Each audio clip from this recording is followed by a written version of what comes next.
Contohnya nih, itu bisa kita samakan fana itu dengan khusyuk. Dia hampir-hampir mirip, ya. Tapi ada beda dia sedikit, ya. Kalau dalam sholat itu kita hilang dalam kodak, ya. Kita lebur dalam artinya dalam rasa, dalam jasadnya nih, ya. Artinya kalau dalam sholat itu kita lebur diri, hanya dia memiliki kodat, itu dalam sholat. Tapi kalau dalam fana yang lain, artinya bukan dari sholat itu adalah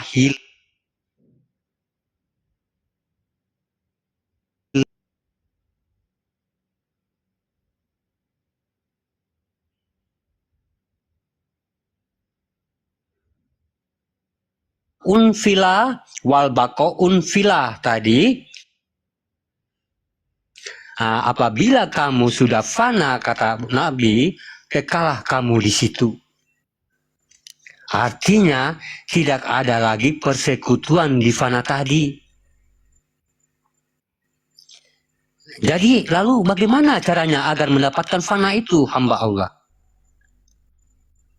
Kembali kita dua syarat pertama. Kita mengetahui kodat rahasia yang diamalkan. Yang kedua, kita harus tahu rahasia yang mengamalkan. Yang diamalkan dan yang mengamalkan itu harus kita ketahui, ya. Biar kita tahu kalau kita dalam artinya sampai ke tingkat itu ada, artinya biar kita itu mampu fana ke situ, biar kita paham. Ya. Jadi kita harus paham dulu siapa yang mengamalkan dan siapa yang beramal itu.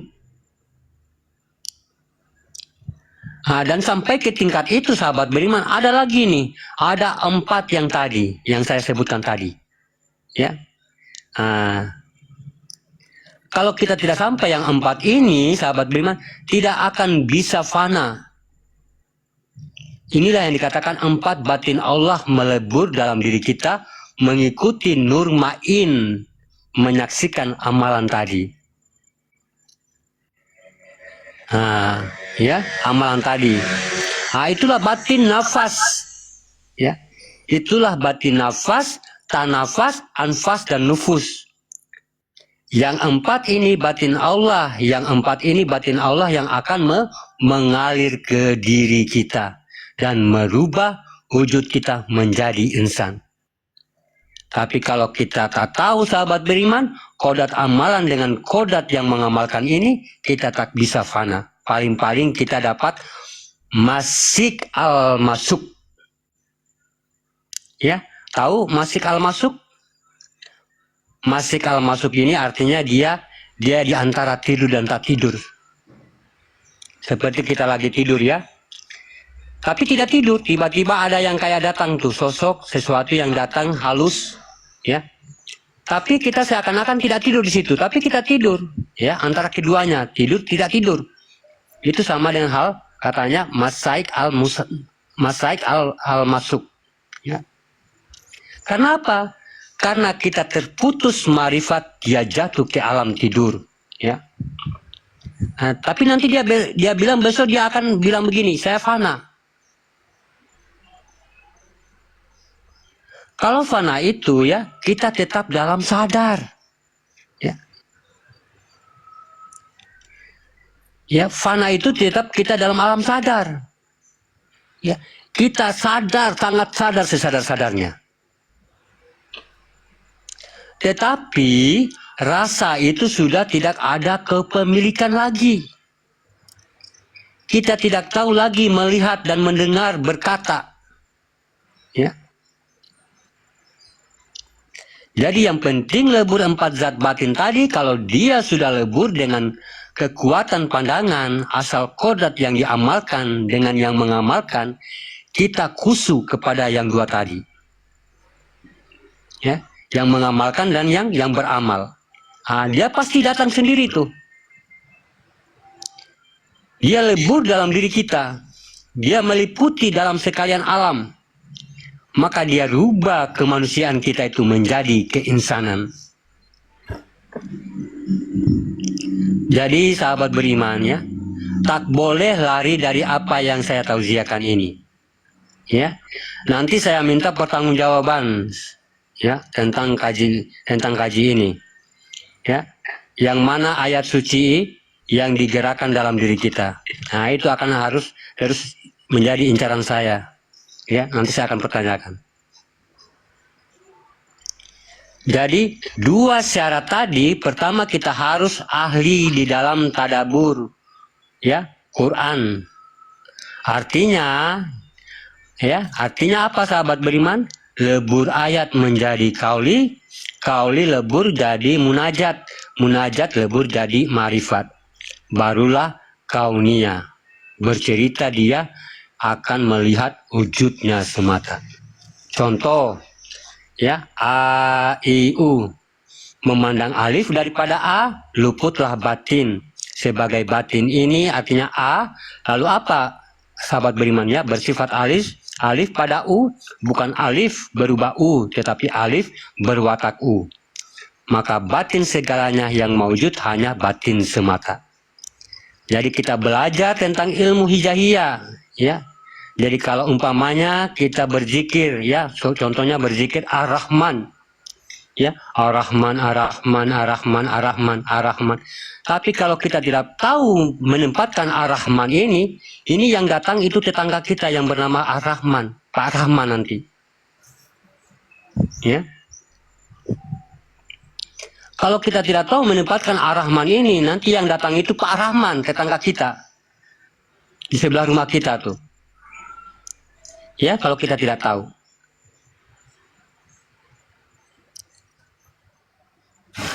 Nah, ya.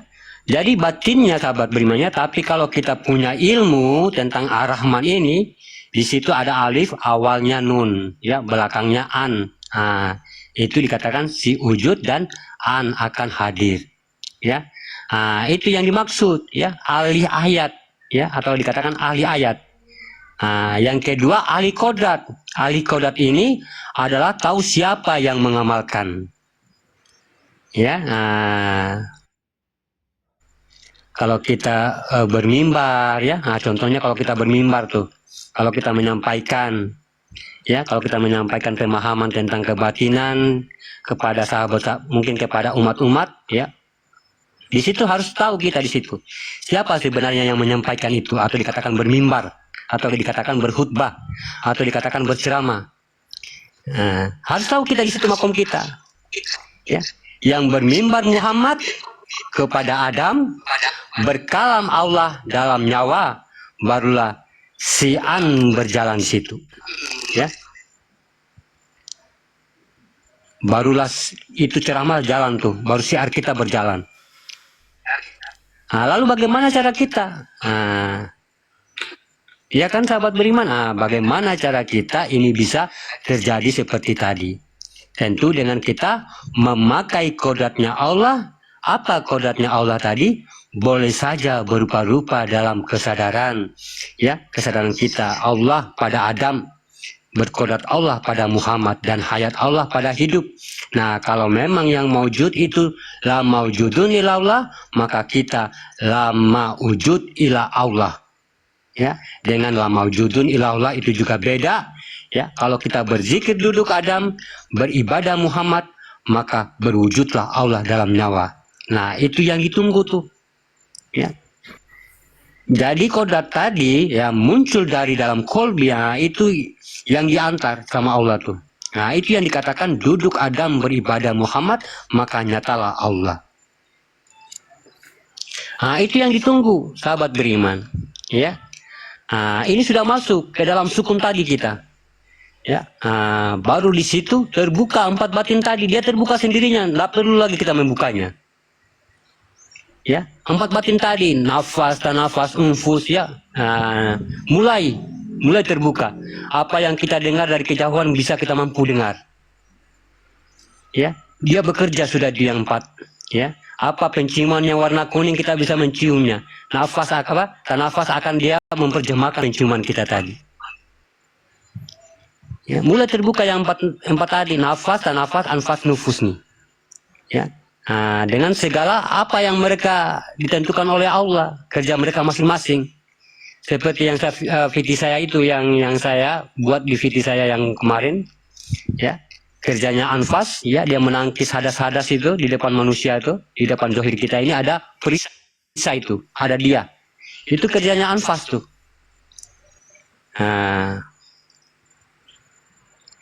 Jadi sahabat beriman ya, contoh, salah satu contoh lagi ya, siratal ladzina an'amta alaihim, ya. Bertajalilah Allah pada batin dia sendiri, menjadi wujud sifat dia. Begitu aku hadir, kalian ini minta apa? Contohnya begini ya. Contohnya begini.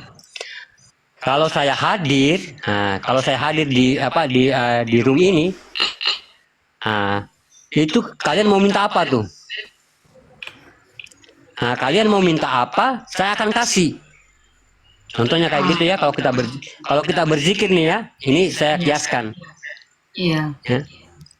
Kalau saya hadir di room ini, jadi kalian di situ mau minta apa, saya akan kasih. Minta uang sekopek. Sama halnya seperti itu ya kira-kira ya. Saya kasih kiasan.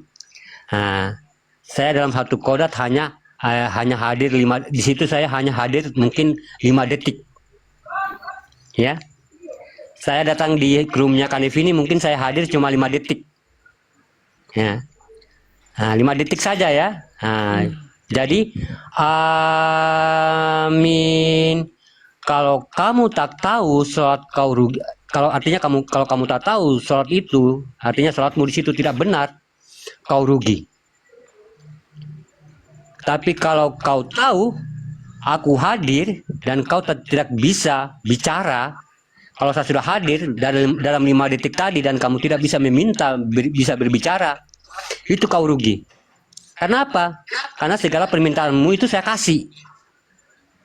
Tapi saya hadir, kamu tidak tahu berbicara dan kamu diam di situ. Nah ini kamu rugi.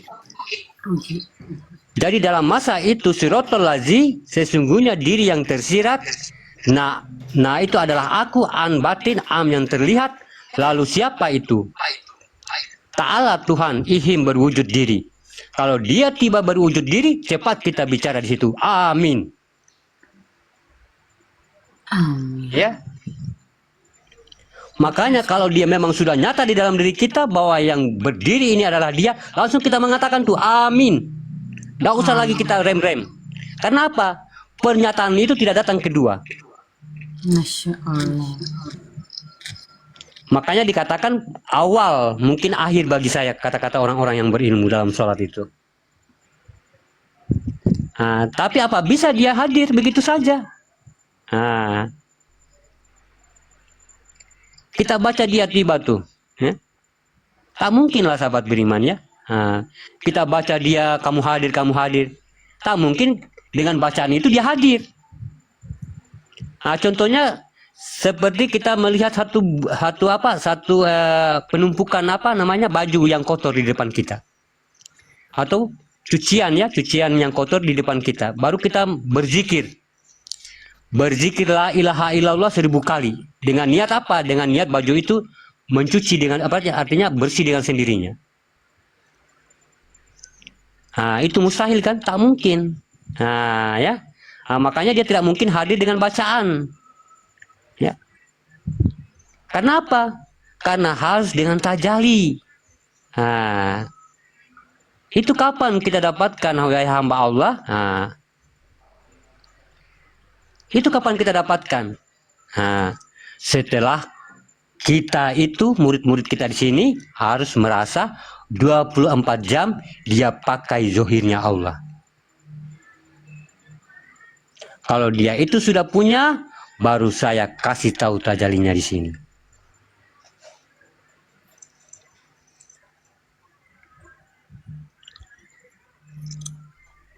Ya. Makanya dalam sholat itu pas kita sudah merasa tidak memiliki zohir kita ini, langsung kita mengatakan amin.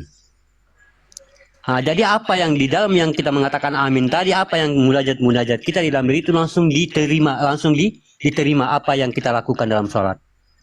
Tapi kalau kita tidak tahu kehadirannya sahabat beriman, dia di dalam diri kita, Ya, ini tidak kita akan mendapatkan apa-apa walaupun dia hadir. Kenapa? Kita tidak mampu bicara, kita tidak mampu menghadirkan, tidak kita mampu berbuat apa-apa, kita tidak tahu apa-apa, dia hadirkan nggak ini, tidak tahu. Sama halnya begitu. Pas saya hadir di sini, nah di sini artinya di sini kita minta kepada saya, pasti saya akan kabulkan. Tapi kadang juga ada di sini yang tidak paham bahwa saya itu yang memberi. Nah, yang sudah tahu saya yang hadir di sini pasti mereka akan meminta, tapi saya cukup 5 detik, tidak lama-lama. Begitupun juga pentajalian dalam sholat. Ya, dalam bertemunya kita dengan Tuhan itu langsung kita mengatakan amin, baru kita bermunajat di dalam diri kita, ya Allah, peluk dia. Karena apa? Itu awal untuk akhir kita. Ya, mungkin besok lagi mungkin nggak bisa begitu lagi. Ya, atau dikatakan mungkin bangun dari sujud nanti rakaat kedua nggak begitu lagi. Nah, itulah sebenarnya kesempatan para orang-orang yang berilmu. Makanya kadang-kadang mereka mendapatkan yang awal, itu akhir bagi mereka tuh. Karena apa? Belum pasti untuk besok, belum pasti untuk bulan depan. Ya, begitu sahabat beriman ya. Begitupun diri fanafila, ya. Diri fanafila. Kalau kita sudah mampu bertuhan dalam diri kita ini dalam 24 jam, artinya kita sudah merasa kita ini memakai zohirnya Allah, baru kita mampu mentajalikan dalam sholat itu. Begitupun juga mampu kita mentajalikan diri kita dalam fanafila. Ya, ya. Berarti yang mengamalkan siapa, yang beramal siapa? Yang beramal adalah zohirnya, yang mengamalkan adalah dirinya juga. Berarti diri kehambaan dan diri ketuhanan bagi dirinya. Ya, yang mengamalkan diri kehambaannya, yang diamalkan adalah diri ketuhanannya. Kita fokus saja di situ. Wujudku, zohirku, nyawaku semua hanya untukmu ya Allah. Jangan kita ada kepemilikan di situ. Zohir Robil Alamin, kehambaannya. Ya, ini yang mengamalkan nih. Sedangkan yang menggerakkan zat itu, yang menggerakkan wujud itu adalah diri ilahnya, diri ketuhanannya. Ini yang diamalkan. Dia sudah berbentuk rupa atau cahaya. Ya, cahaya atau penilaian bagi diri kita, yaitu diri kita ini yang kelihatan. Itulah yang kuncinya sahabat beriman. Itu yang baru bisa mampu membuka yang 4 itu. Ya, nafas, tanafas, anfas, nufus. Tapi kita fokus yang 2 tadi, ya, yang mengamalkan dengan yang diamalkan. Ya, ini kalau kita sudah mampu mengamalkan, kita sudah merasa 24 jam Tuhan itu di dalam diri kita dan tidak ada lagi rasa kepemilikan, ya. Bukan berarti kita itu hilang kesadaran, ya. Bukan berarti kita hilang kesadaran, ya. Hilang penglihatan bukan berarti kita buta. Hilang pendengaran bukan berarti kita tuli, ya. Hilang ucapan bukan berarti kita bisu. Janganlah kita mengatakan yang tidak berguna. Jangan juga kita mengatakan untuk membentuk satu kebencian, penghinaan, ya. Begitupun juga pendengaran. Kita buang sifat-sifat kemanusiaan itu, buang sejauh-jauhnya, ya. Itu sebenarnya sudah menuju fanafila, ya. Tadi saya cuma agak melengkapkannya biar kita paham, ya. Itu yang dikatakan sifat keinsanan. Kalau kita sudah tidak memandang diri kita itulah yang dikatakan keinsanan, atau dikatakan perjalanan Allah semata. Itulah yang menutup api neraka, ya. Dan itu juga yang membuka keberkahan di dunia ini dan di akhirat, ya. Waqina azabannar, ya. Itulah yang dikatakan perjalanan hasanah itu. Dengan kita tidak lagi merasa, ya, merasa melihat, merasa mendengar, merasa berucap, merasa berkehendak. Inilah yang mengamalkan, ya, yang mengamalkan dan diamalkan. Yang diamalkan adalah, yang kita mengamalkan itu adalah diri Tuhan, yang mengamalkan adalah kehambaan. Jalan dua-dua tuh, ya. Dengan sendirinya, ya, dengan sendirinya akan membuka 4 batin tadi. Makanya saya katakan, ya, saya tidak akan memberitahu tajalinya. Karena apa? Karena kalau kita sudah merasa 24 jam, kita ini memakai zahirnya Allah, dia akan muncul sendiri tajalinya. Ya. Makanya yang bermarifat itu bukan kita. Ya, kita itu hanya diperintahkan istiqomah, senantiasa berjalan. Ya, senantiasa kita berbuat, senantiasa berjalan dan berbuat.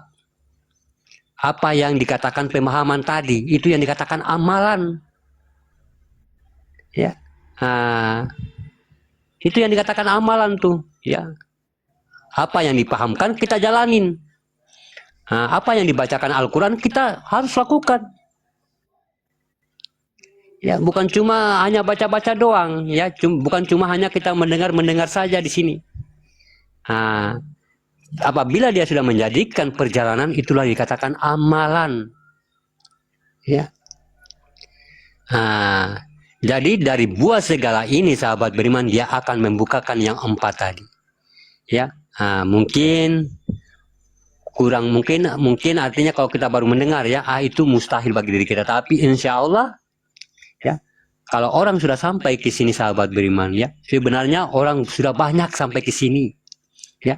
Cuma kita itu kebanyakan sibuk dengan dunia, ya. Kalau kamu tahu, sahabat beriman, kunci dunia sekarang, orang itu sekarang berebutan mencari Tuhan, berebutan kembali. Makanya kita tidak sadar tuh. Kenapa? Kita selama ini kita terlena dengan dunia. Kenapa? Ilmu pergi ke sana itu tidak dikasih tahu sama kita. Ya, mereka masing-masing tuh berjalan. Tadinya kamu merasa ramai, ramai sini, saya di neraka ramai banyak orang. Tahu-taunya sampai di neraka cuma seorang doang. Kenapa? Mereka kemarin sudah sibuk. Kamu hanya terlena dengan dunia. Kita jangan harus seperti itu. Kalau dikatakan orang-orang yang sibuk kembali kepada Tuhannya, kita inilah yang termasuk. Kita inilah yang termasuk orang-orang yang sibuk itu kembali. Yang lainnya itu nggak usah. Ya.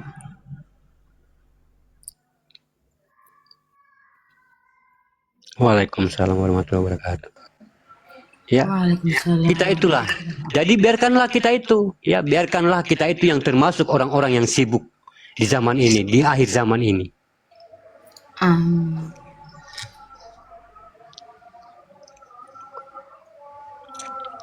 Ya, kenapa saya kasih tahu tadi, jangan kita terlena, itu banyak yang masih berbuat dosa kok. Masih banyak yang berbuat maksiat, masih banyak penghuni neraka. Ya, jangan begitu. Kenapa? Ya. Karena hidayah itu tidak disangka-sangka, tidak ditahu. Ya. Nanti kamu terlena, ikut-ikut. Padahal mereka itu sudah mulai berjalan lagi. Kenapa? Hidayah itu dari diri kita masing-masing.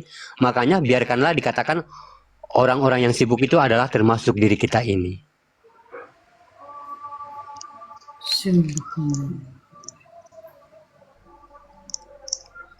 Jangan ditarik sama dunia terus. Ya, sahabat beriman, ya. Berkah selalu keheningan.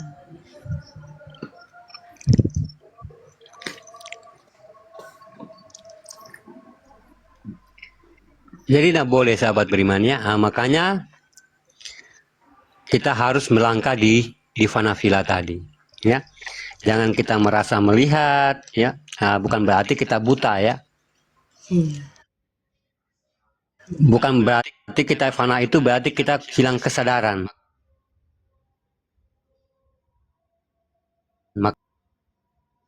Kadang-kadang dilihat sedikit gila, tapi mereka sebenarnya tidak gila.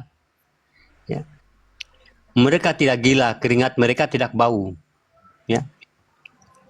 Karena apa? Mereka itu fokus di fanafila. Ya. Mereka itu fokus di dirinya Allah. Makanya mereka tidak lagi memperhatikan dirinya. Ya, tapi bukan berarti mereka itu gila. Makanya kalau kita hampiri orang-orang yang kayak gitu itu baunya tidak berbau keringat mereka tuh. Ya. Nah, makanya perbedaan dengan orang gila dengan wali itu baunya, ya. Nah, kalau orang gila benaran itu baunya bau kayak bau manusia ya, kayak begitu. Bau asam gitu ya, bau keringat. Nah, tapi kalau wali ini nggak bau sama sekali. Ya, malah harum gitu. Nah, kalau didekati ya biasa aja gitu. Kalau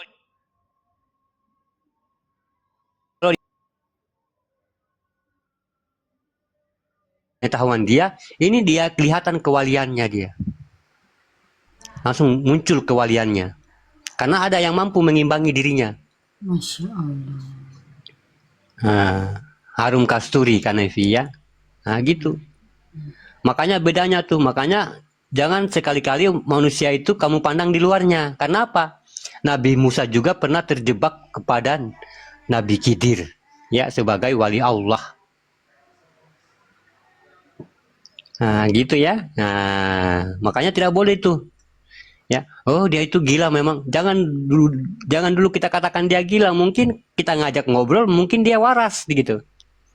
Sebenarnya banyak di Indonesia ini, ya. Cuma mereka itu bukan wali untuk kemana-mana, ya. Wali untuk dirinya, bukan wali untuk disebut, tapi wali untuk dirinya. Itulah wali sebenar-benarnya wali. Waalaikumsalam. Ya. Makanya di Indonesia itu sebenarnya bertumpuk-tumpuk. Makanya kenapa Indonesia ini senantiasa biasa aja gitu ya dalam kedamaian ya, dalam artinya ketenangan. Karena apa? Ya ada penguncinya semua rata-rata tuh ya, ada pengunci, ada pengunci. Makanya wali itu kebanyakan muncul dari Nusantara kita atau dari Indonesia.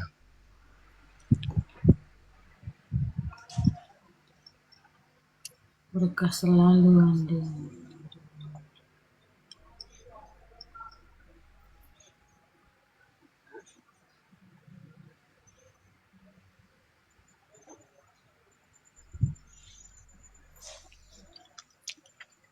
Ini Pak. Jadi ini yang dikatakan ya, inilah yang dikatakan fana fil al ya, fana fil asma, fana ul akbar. Fana fil adalah hilang rasa mendengar, tapi bukan kita tuli ya, nah, tapi bukan lagi kita yang mendengar. Maksudnya bukan lagi kita yang mendengar, jangan kita membawa pendengaran kita itu ke pendengaran yang buruk-buruk. Ya, nah, kalau kita masih memiliki perasaan begitu, sahabat beriman, itu tidak bisa. Ya, masih ada pikiran di situ nggak bisa. Jangan kita membuat pendengaran itu membuat kita beban pikiran atau kita menjadikan sebuah pikiran. Muncul lagi tuh kemanusiaan. Nah, ya. Yang kedua, fana fil as. Hilang rasa melihat. Ya. Nah, setiap apa yang kamu pandang, jangan menjadi tolak ukur untuk menilai seseorang. Ya. Nah, dan apa juga yang kamu pandang, jangan kamu membawa pandangan dalam keburukan atau kemaksiatan. Nah, kalau muncul pandangan ini dan dia akan merespon pikiran, muncul lagi pikiran tuh, muncul lagi manusia di situ. Nah, yang ketiga fana fil asma, ya. Sudah lupa siapa diri kita tuh, ya. Sudah tidak kita memiliki lagi, sudah tidak kita merasa lagi ini zohir kita. Ya. Sudah tidak merasa lagi ini kehendak-kehendak kita. Nah, fanaul akbar, akbar itu kebesarannya. Tak tahu lagi kita di mana. Ya. Nah, jadi itu yang dikatakan fana. Nah, jadi harus kita begitu. Kalau nggak bisa yang itu, ya yang nggak bisa. Kenapa? Ketentuan hakikatnya memang begitu. yang membuat kita bisa sampai ke situ. Jadi kita tidak, artinya dikatakan alam fana ini, alam memang tidak ada di dunia ini kita. Karena alam fana itu adalah alam kosong. Makanya kalau ada pikiran sedikit, itu bukan alam fana. Ya. Makanya dikatakan minal jinati wanas. Ya. Minal jin. Jin itu kecerdasan. Ya, kecerdasan manusia. Kecerdasanmu, mungkin ilmumu di luar, mungkin ilmumu tentang bagaimana kesehatan. Pokoknya ilmunya manusia itu minal, ya, itu dikatakan jin. Jangan kita kalau di dalam Al-Qur'an, sahabat beriman, kalau dia mengatakan jin, pemikiran kita itu jangan di luar. Al-Qur'an kan petunjuk diri. Berarti yang dikatakan jin itu dalam diri. Kalau dikatakan setan itu dalam diri. Kalau dikatakan neraka dan surga, semuanya dalam diri. Jangan sedikit-sedikit keluar dalam diri. Kan udah dikasih tahu Al-Quran. Ya, di situ ada ain, ada al, ada kur. Itu perjalanan batin. Ya, bagaimana kita memandang, mentadaburi Al-Quran. Itu petunjuk diri. Minal jinati wanas. Wanas itu nas. Nas itu manusia. Manusia itu ada apa sih? Ada pikiran, ada akal, ada was-was, ada nafsu, ada iri, ada dengki, ada sombong, ada kehangkuhan. Itu manusia. Sesungguhnya itulah yang berbisik-bisik di dalam diri manusia. Min saril waswasil kanas. Yang membisik, yang tersembunyi di dalam dada manusia. Yang menjatuhkan, yang meruntuhkan ketauhidan manusia. Kenapa? Selalu dihadirkan dengan manusia, pikiran dan akal.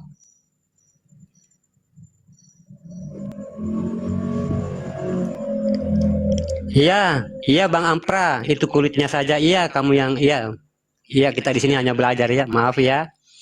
Iya, subhanallah, itu kulitnya saja yang dibuka pak. Iya, alhamdulillah. Iya, masya Allah. Ya, jadi itu sahabat berimannya menuju fanafila.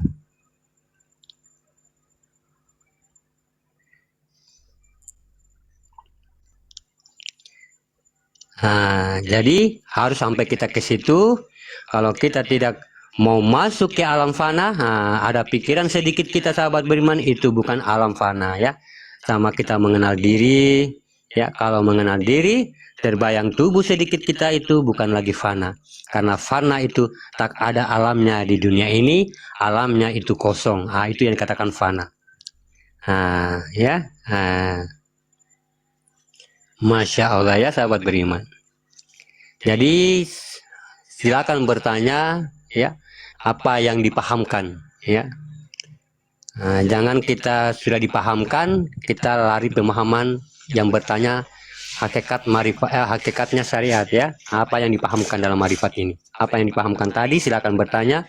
Mungkin ada sahabat yang mau bertanya. Alhamdulillah Rabbil Alamin. Bang keheningan orang mana Bang kehilangan?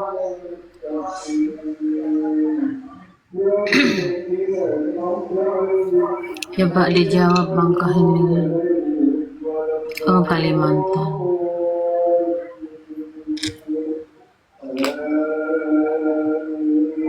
Makanya yang kita pahamkan ini kulit ya. Masya Allah. Benar apa yang dikatakan beliau. Yang kita pahamkan ini kulit ya. Karena apa? Yang masuk ke dalam itu adalah diri kita masing-masing. Makanya kalau mereka memahamkan inti, itu adalah kedustaan bagi mereka ya. Makanya kalau mereka memahamkan masuk ke dalam, sampai ke dalam tuh, itu mustahil. Karena apa? Yang menuju kepada Allah itu masing-masing. Saya nggak antar saya ya. Saya nggak mungkin bergandengan tangan dengan Kanevi lalu sampai di depannya Allah. Nih Tuhan, Kanevi nih. Nggak mungkin. Makanya pemahaman itu tangga. Makanya kalau ada yang menceritakan sampai ke dalam itu luar biasa tuh. Ya, melebihi Tuhan tuh. Ya, melebihi Rasulullah. Ya, makanya begitu. Makanya yang kita pahamkan ini adalah tangga pemahaman, ya, untuk meningkatkan perjalanan kita. Atau dalam kata arti itu, kita makan kenyang-kenyang dulu biar kita gemuk. Apa? Pemahaman ini biar kerohanian kita itu lebih besar. Ya. Makanya tidak ada mursyid itu atau guru-guru yang memahamkan sampai ke inti, itu nggak ada. Ya, karena apa? Karena yang menyelamatkan itu adalah Rasulullah Sallallahu Alaihi Wasallam. Itu yang menyelamatkan tuh. Berarti tujuan kita ke sana itu hanya masing-masing. Karena apa? Sallallahu Alaihi Wasallam, tidak ada yang menyelamatkan kecuali diriku sendiri, kata Allah. Makanya dia terjebak tadi dengan komentarnya. Udah tahu gitu sahabat beriman ya, tapi kita nggak usah kita layanin. Ya. Dia mau menampakkan sesuatu yang mungkin merasa lebih pintar sehingga terjebak dalam komentarnya sendiri.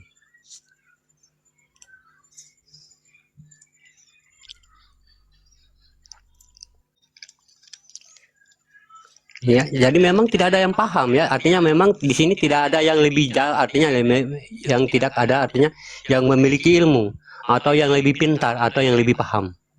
Karena apa? Dalam konteks kita ini kan belajar ya. Semua belajar, saya juga belajar. Ya, tidak ada kita, makanya di sini saya selalu menolak apa yang dipanggil dengan kata guru. Ya. Kenapa? Memang niat saya di sini untuk belajar ya. Niat saya untuk belajar memahamkan, ya. Saya belajar untuk memahamkan yang ingin tahu. Saya juga belajar untuk memahamkan tuh. Kenapa? Karena apa yang saya sampaikan memang sudah pahami dan memang sudah kita jalankan. Atau orang kata bilang sudah dijasakan lah, gitu ya.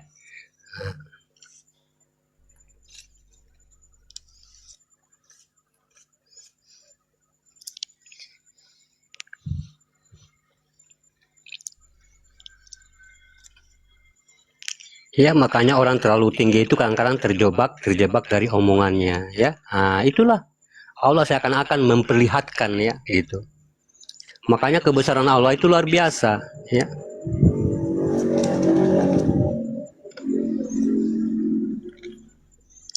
Begitu ya sahabat beriman, karena Allah katakan, ya. Karena Allah katakan sesungguhnya tidak ada jalan yang paling baik. Sesungguhnya tidak ada tobat itu jalannya. Tidak ada jalan yang paling baik di sisi Rabbmu, hai Musa, kata Allah. Jalan itu adalah tobat itu adalah jalan, ya.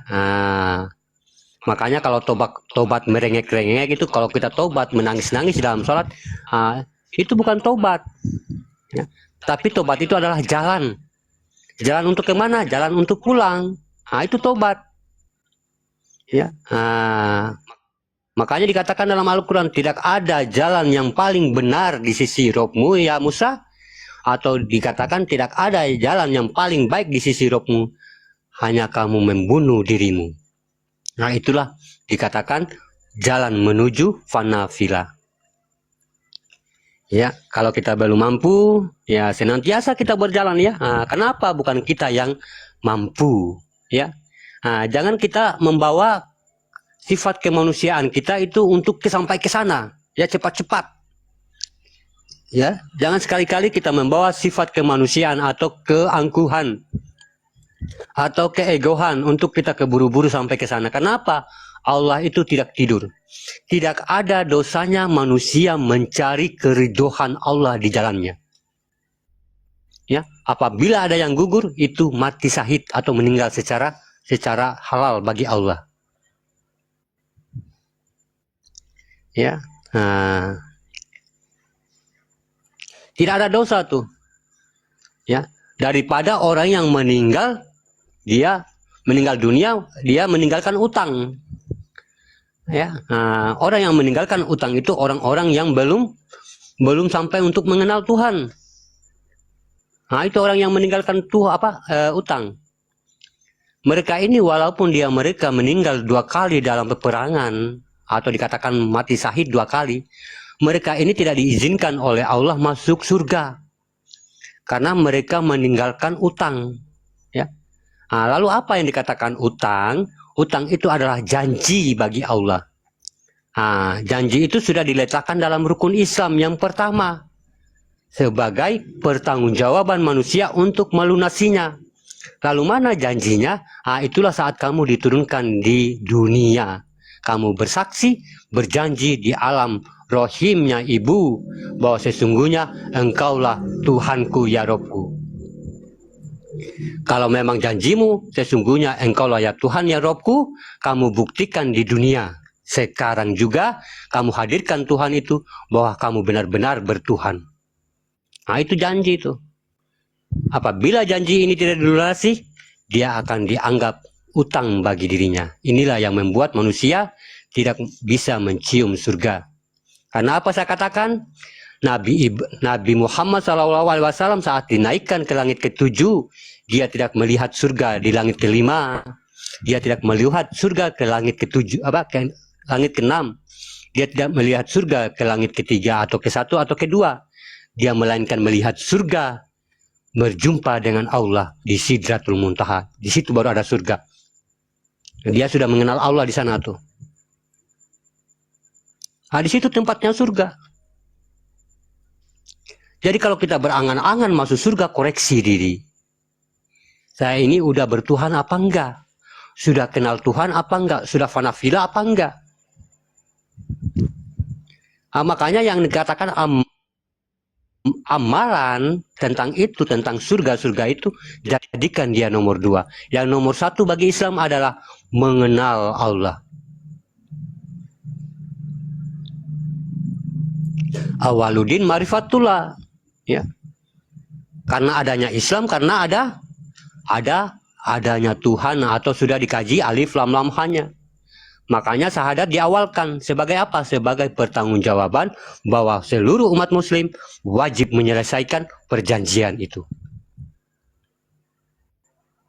Nah, itu baru benar, ya.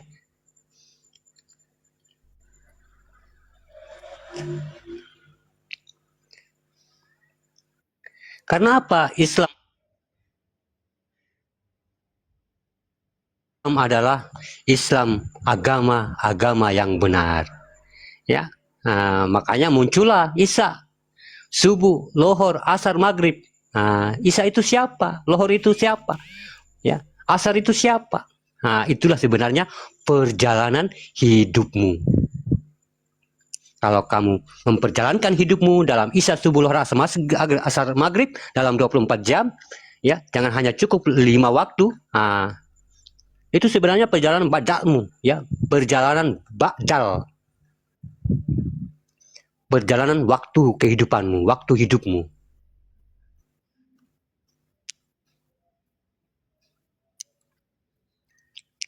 Makanya agama Islam itu adalah dikatakan agama diri, atau dikatakan diri yang naf, ya. Naf itu adalah diri yang benar. Ya, naf itu artinya hayat, ya, hidup. Nah, itu agama yang benar, ya. Bukan saya mengatakan agama yang ini, ya, tidak, ya. Saya tidak gini. Saya hanya mengatakan agama yang benar. Karena apa? Nah, karena dia hanya mencari diri naf di situ.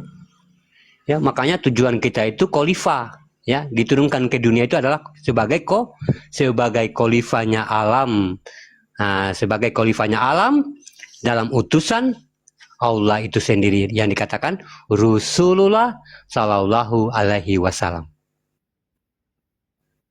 Ya, nah, kita tuh semua Rasulullahnya tuh, utusannya Allah kita semua.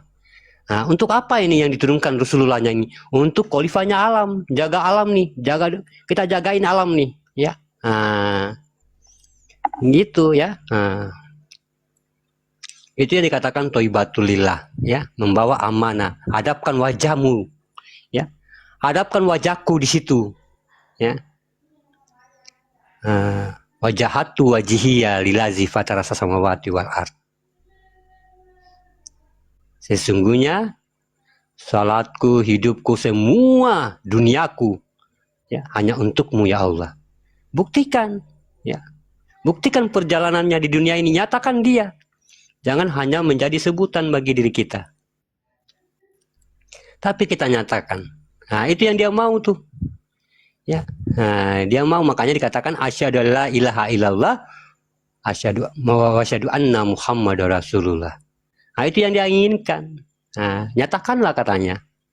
Ya, bahwa sesungguhnya Muhammad itu Muhammad yang wujud itu ya aku juga itu. Nyatakan. Itulah jalan yang paling benar bagi dirimu tuh. Ikuti dia.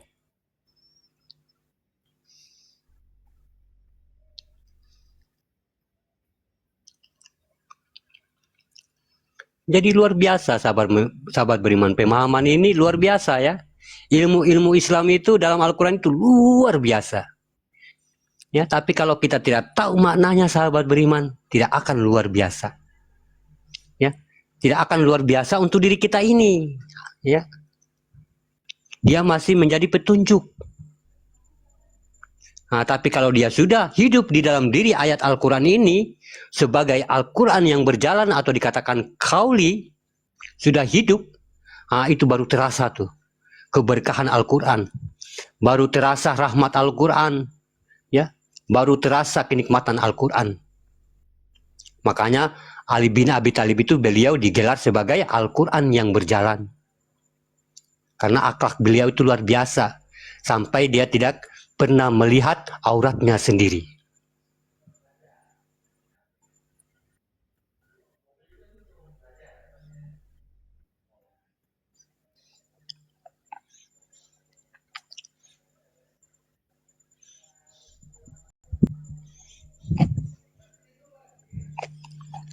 Bang, kalau di luar Islam tapi dia kenal diri dan Tuhan bagaimana? Oh, saya nggak tahu ya. Saya nggak paham bang ya. Ya. Karena apa? Ya, di surat Al-A'raf juga mengatakan ya, mengatakan begini di surat Al-A'raf, ya, manusia itu artinya mereka itu merasa ya, manusia itu merasa, menganggap dirinya itu mereka sudah berbuat sebaik-baiknya, katanya Allah. Tapi padahal apa yang mereka perbuat itu salah bagi diriku, artinya tidak baik bagi diriku. Padahal kita sudah merasa tuh, sudah berbuat sebaik-baiknya, tapi tidak baik untuk Allah. Nah, gitu, ya. Nah, kenapa perbuatan kita tidak sampai kepada dia? Dan sampai kepada dia juga ini harus kita melewati batin-batinnya. Kenal kodratnya. Kenapa? Pembuktian kebenaran orang itu bertuhan melalui kodrat, melalui tajali. Tajali ini hanya dihalalkan kepada kodratnya semata.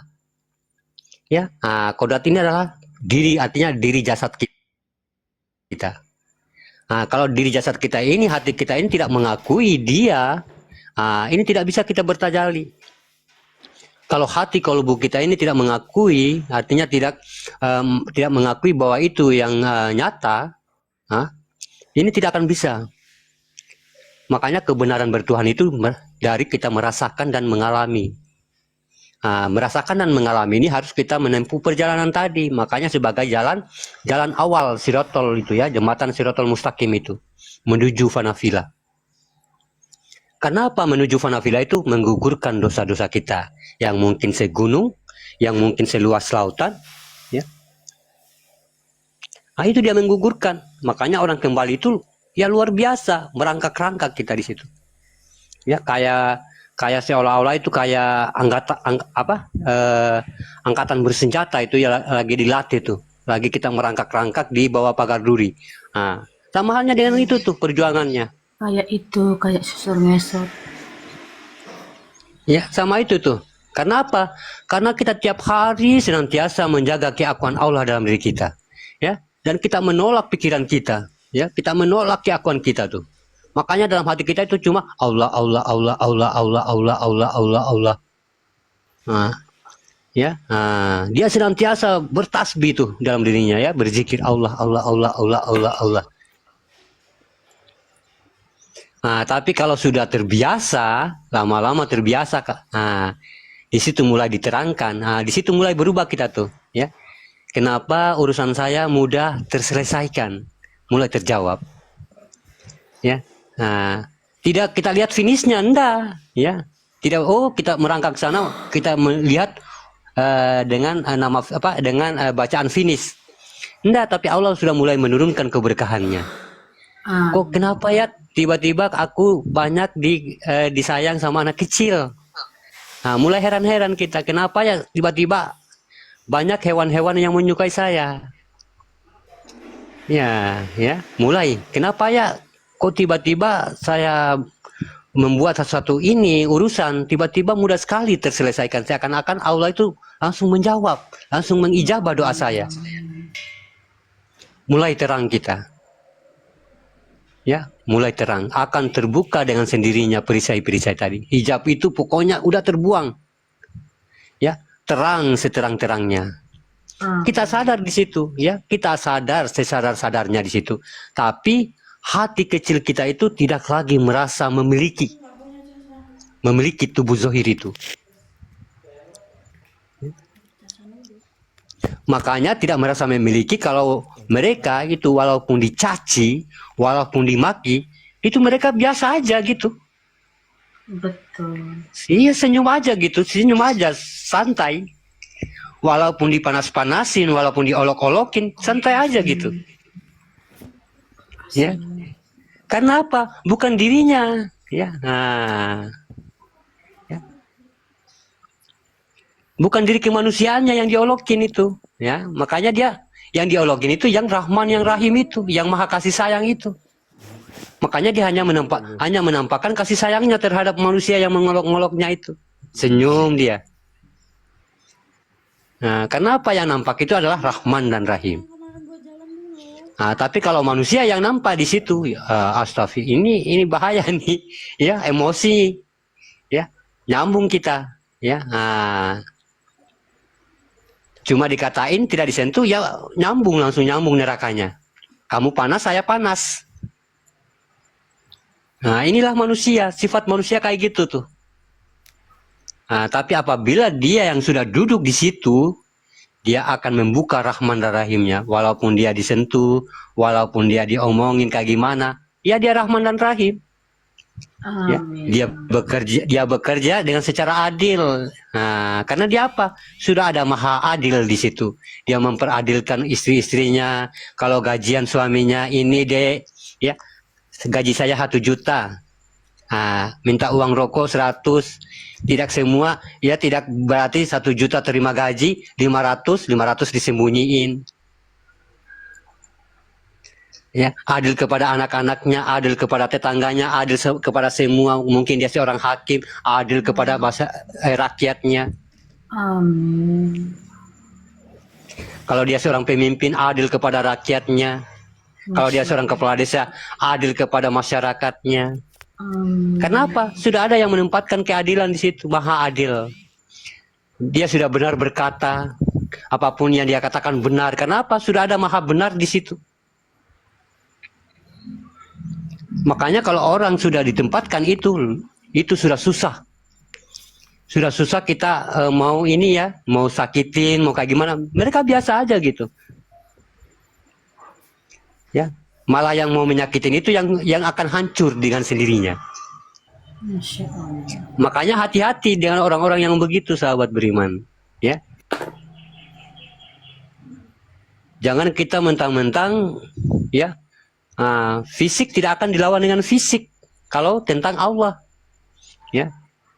Nah, tapi bagaimana fisikmu sendiri akan melawan fisikmu itu sendiri. Kamu akan hancur dengan sendirimu. Apa yang kamu katakan tadi. Makanya buruknya hati seseorang akan menghancurkan dirinya sendiri. Nah, itu nyata itu. Ya. Nah, makanya kalau kita sudah miskin, ya tidak usah lagi kita merasa iri kepada orang lain. Kenapa? Yang membuat kita jatuh miskin, artinya semiskin-miskinnya karena mungkin keirian kita, kedengkian kita kepada orang yang memiliki kekayaan, ya, punya ini, harta ini. Nah, itulah efeknya fanafila, sahabat beriman, ya. Nah, itu tidak mungkin tuh kayak gitu orang, ya.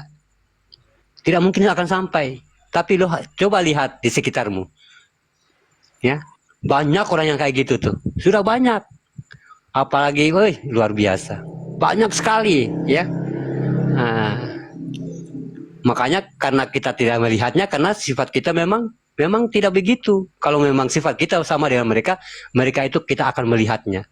Tapi sifat kita tidak begitu, makanya kita selalu diperlihatkan sama orang-orang yang sama dengan diri kita. Nah, gitu. Ya, karena apa sahabat beriman ya? Karena kita sudah terhijab oleh Allah itu, ya, terhijab, ya, hati kita sudah ditutup, ya.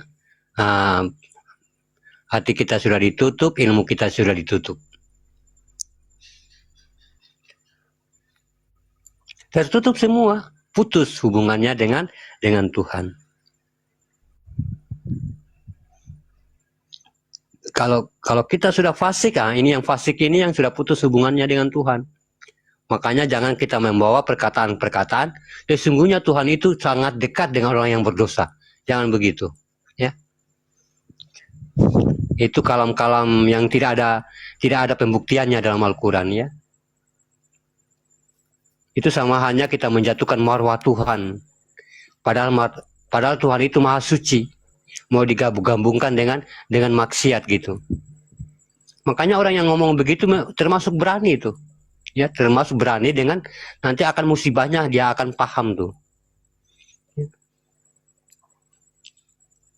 Termasuk berani itu mengatakan Tuhan itu lebih mencintai orang-orang yang berdosa, yang zolim tuh. Lebih dekat dengan orang-orang yang zolim. Kalau dia lebih dekat kepada orang-orang yang taubat itu masih bisa.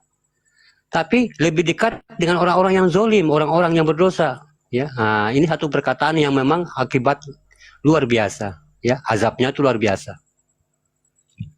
Menjatuhkan marwah Allah. Padahal Allah itu maha suci. Ya. Nah, Allah itu maha suci kan, maha suci, maha mulia. Tentunya yang dosa-dosa itu, yang buruk-buruk itu dia nggak mau dia. Ya, makanya dia juga benar, maha benar. Kalau nggak benar nggak mau dia. Dia maha adil, kalau nggak adil nggak mau. Maha suci, kalau nggak suci nggak mau dia. Begitupun salat, kalau kita nggak suci ya nggak nerima dia. Kenapa? Dia maha suci. Begitupun juga ilmu. Kalau nggak benar dia nggak menerima. Kenapa? Dia maha benar. Nah, kalau kita nggak adil, dia nggak menerima. Kenapa? Dia yang maha adil. Jadi dia menyimpan kebenaran. Ya, dia menyimpan semua tentang apa yang benar, kebenaran, kesucian, semua kepada dia.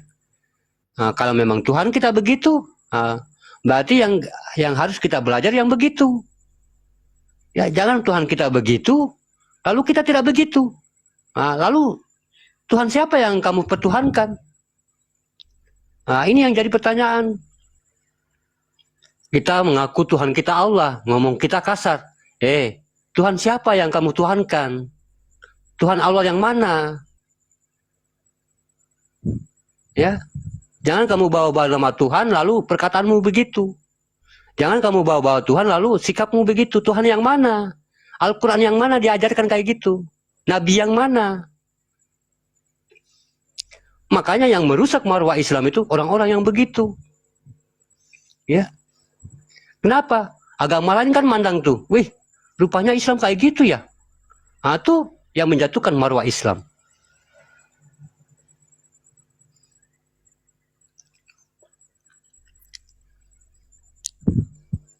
Kalau Tuhan kita yang adil, yang baik, semua yang harus baik-baik dong. Ya. Karena kita diajarkan dalam Al-Quran. Dalam Al-Quran juga mengajarkan yang baik-baik. Tentu jadi saya yakin. Saya percaya tuh. Saya yakinnya. Pasti akhlaknya baik.